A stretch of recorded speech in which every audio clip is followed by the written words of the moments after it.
Il doit constamment marcher 2 pas derrière son épouse la reine Elisabeth II, mais le prince Philippe n'est pas moins une illustre personne.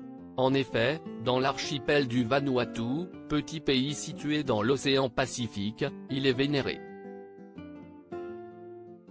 Sur l'île de Tanna, une tribu a érigé le père du prince Charles au rang de dieu.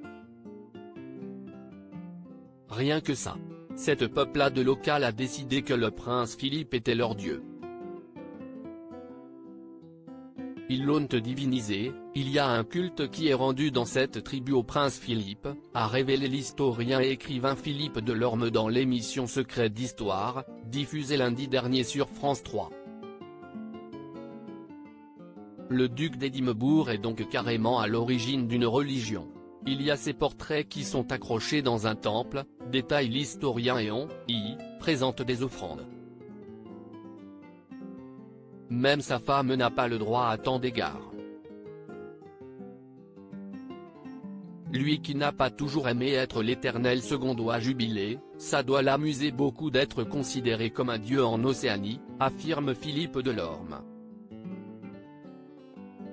Vénéré, respecté et gâté, ayant une personnalité très curieuse, le prince Philippe a donc tout naturellement invité des membres de cette tribu à venir le rencontrer en Angleterre, dans sa demeure de Buckingham Palace il y a quelques années.